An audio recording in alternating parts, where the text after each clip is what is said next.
200 dari 281 kan awalnya, 110 ditarik. Ini dikembalikan lagi 110, jadi tetap 281. Berarti posisi di perbankan sekarang udah 281, Pak? Ya, sebentar lagi lah, segera lah. Oke. Berarti salahnya itu dikembalikan lagi ke perbankan ya Pak? Ya, Bukan ke jadi BI. kemarin kan sempat ditarik yang 110. Itu ditarik kapan ya Pak? Boleh tahu Pak? Juni. Oh Juni, oke. 200 dari 281 kan awalnya, 110 ditarik. Ini dikembalikan lagi 110, jadi tetap 281. Berarti posisi di perbankan sekarang udah 281, Pak? Ya, sebentar lagi lah, segera lah. Oke.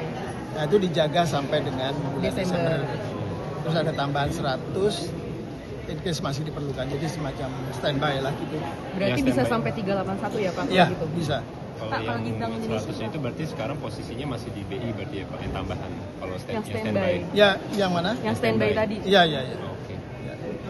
Soalnya kemarin pas Jokowi itu kan tinggal 200, kemudian akan ditambah 100, tambah 100 lagi, jadi 400 total. Ya, itu mungkin beda-beda dikit lah, itu kan maksudnya mungkin 80 gitu. Ya, kan beda-beda dikit. Pak, kalau concern bahwa ini sebenarnya tidak sejalan dengan upaya untuk memperbaiki rupiah karena kan peredaran uang rupiahnya di masyarakat jadi lebih banyak ya. Oh enggak, saya kira ini kan untuk likuiditas, untuk pertumbuhan ekonomi. Kan kita juga lihat apakah uang yang ada di perbankan itu digunakan untuk spekulasi atau tidak. Tidak kan. Pelemahan ini bukan karena ada spekulasi dan sebagainya. Jadi ini memang untuk agar suku bunga kemudian tidak melonjak.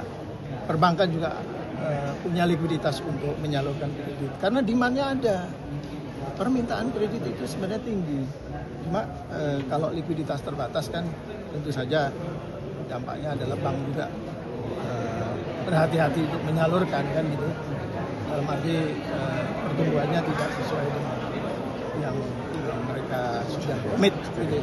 Pak, ini yang per Juni itu diambil karena apa ya? Karena kan memang sebenarnya waktu Kan itu udah diperpanjang sampai September. Ya, kesepakatan waktu itu kan dulu sempat ada kesepakatan. Juni itu ya Pak. Iya. Sampai di Juni memang Iya. Juni.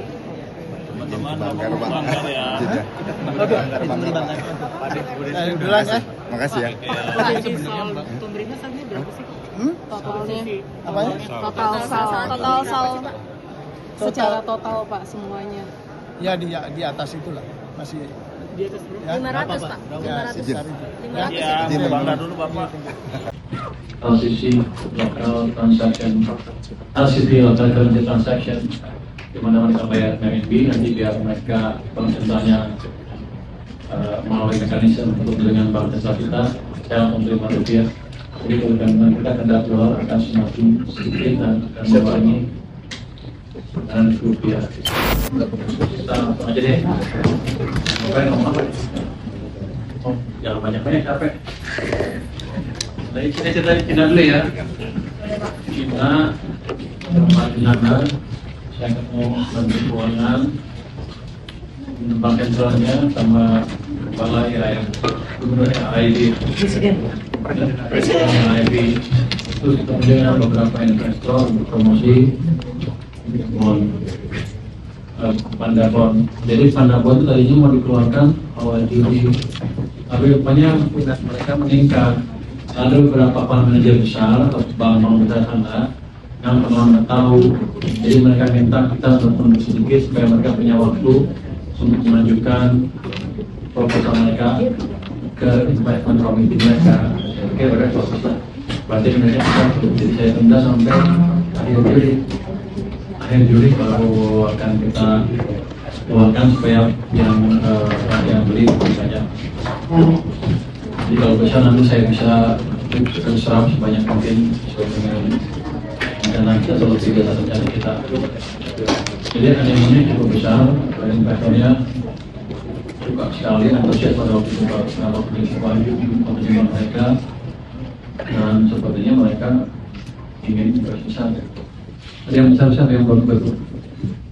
Si IC bisa Pak, 21 investor besar. ada bank besar yang baru yang terlambat sudah masuk. EDC, kemudian ada Eximbank. Eximbank yang punya uang banyak dan saya mau sekian triliun dolar. Saya ikut, ya udah.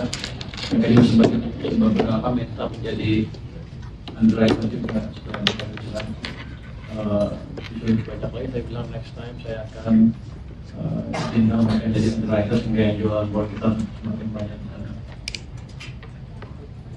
Itu langkah yang kayaknya sembarangan tapi strategis, karena kita dipercikap sama pendanaan di mana nanti sumber pendanaan kita bukan dari dolar denominated saja tapi dari RMB dan jadi saya punya rencana begini, sebelum jual nanti saya akan aktifkan atau pakai jalur LCC local transaction, LCT local currency transaction, di mana mereka bayar RMB nanti biar mereka konsentranya melalui mekanisme untuk dengan bank jasa kita, saya menerima rupiah.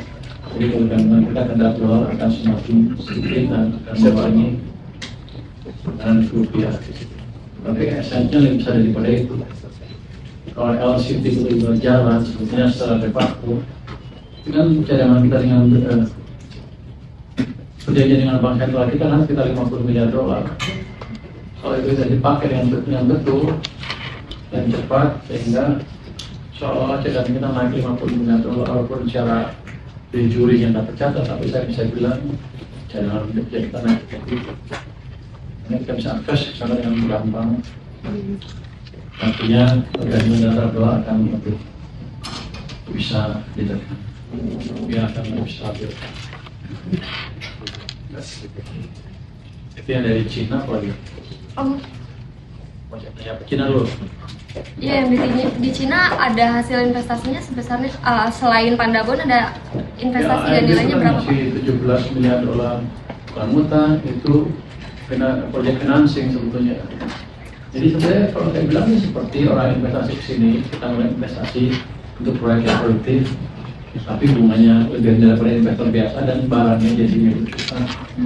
Itu available bisa diambil sampai 2029. Mereka bilang kalau proyeknya ada ya udah langsung cairkan. Dan AIB juga ingin buka kantor cabang di Indonesia. Kalau saya bilang kalau dikasih 17 miliar dolar, baiklah ketika kita tinggal cabang. Dan ini mereka akan sediakan tanah dan bangunan untuk mereka pakai. Kan saya juga punya aset-aset yang tidak terpakai. Bapak biar mereka punya kantor cabang di sini. Sehingga ASEAN layarnya dari Jakarta. Maunya saya begitu. Berarti gedungnya udah disediain gitu Pak yang lain? Akan kita sediakan, sedang kita cari mana yang cocok. Kita lihat aset kita yang mana yang pas, yang cukup representatif bisa dipakai kantor cabang AIB. Targetnya dari mereka kapan Pak? Untuk Juni. Contohnya Juni udah beroperasi tahun depan. Itu kan buat pembiayaan infrastruktur ya, kira-kira infrastruktur apa sih Pak? Dan proyek-proyek lain yang menguntungkan, yang saya mereka udah bilang ada jalan tol di Sumatera. Nanti kita cari proyek mana yang kita butuh uang. Jadi sampai sejauh ini belum dipetakin anggarannya? Enggak semuanya, belum semuanya, itu ada beberapa yang sudah. Jadi mereka menanggung 17 miliar dolar. Itu lebih bagus. Nanti kalau misalnya nggak punya uang juga bisa dibatasi dan investasi situ. Jadi pembangunan kita dibiayain seperti investor masuk tapi punya kita akhirnya. Kalau investor asing masuk juga kan mereka ingin uang di sana kan, dia bayar bunga dan barangnya punya investor itu. Jadi untung bukan rugi, tetap untung.